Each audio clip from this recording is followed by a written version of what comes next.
Gift cover ಮಾಡುವ ಒಂದು ವಿಧಾನ ನೋಡಿ.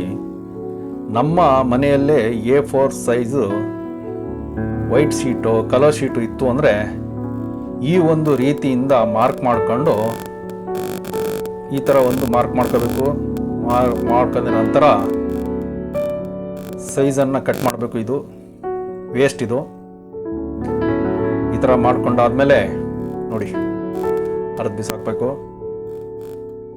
ಇದನ್ನು ಕ್ಲೀನಾಗೆ ಈ ಥರ ಟ್ರಯಾಂಗುಲರ್ ಟೈಪ್ ಇದ್ದು ಸಣ್ಣದಾಗಿ ಫೋಲ್ಡ್ ಮಾಡ್ಕೋಬೇಕು. ಈ ಥರ ನೋಡಿ, ಫಸ್ಟ್ ಸ್ಟೆಪ್ ಇದು. ಫೋಲ್ಡ್ ಮಾಡ್ಕೋಬೇಕು ಕ್ಲೀನಾಗೆ, ಸ್ಟ್ರೈಟಾಗೆ ಮಾಡ್ಕೊಂಡ ನಂತರ ನೋಟಿಗೆ ತಕ್ಕನಂಗೆ, ಅಂದರೆ ನೋಟನ್ನು ಇಟ್ಬಿಟ್ಟು ಆ ಸೈಜಿಗೆ ಲೆಫ್ಟು ಮತ್ತು ರೈಟಿಗೆ ಫೋಲ್ಡ್ ಮಾಡ್ಕೋಬೇಕು. ಈ ಥರ ನೋಡಿ, ಸಿಂಪಲ್ಗಿದೆ ಐಡಿಯಾ ನೋಡಿ. ಫೋಲ್ಡ್ ಮಾಡ್ಕೊಳ್ಳಿ. ಒಂದು ಫೋಲ್ಡ್ ಆಯಿತಾ, ಎಡಗಡೆಗೂ ಸಹ ಫೋಲ್ಡ್ ಮಾಡ್ಕೊಳ್ಳಿ. ನೋಡಿ ಈ ಥರ ಫೋಲ್ಡ್ ಆಯಿತು.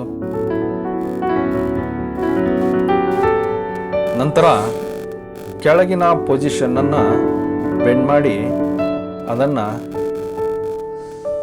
ಆ ಎರಡು ಫೋಲ್ಡ್ ಮಾಡಿರೋದಕ್ಕೆ ಮಡಚಿದ್ರೆ ಲಾಕ್ ಆಗುತ್ತೆ.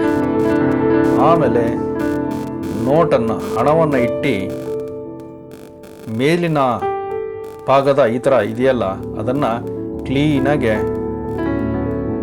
ಫೋಲ್ಡ್ ಮಾಡಿಬಿಟ್ಟು ನೋಡಿ ಈ ಥರ ಒಳಗಡೆ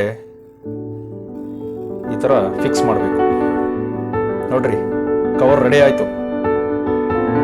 ಸೂಪರ್ ಐತಲ್ಲ.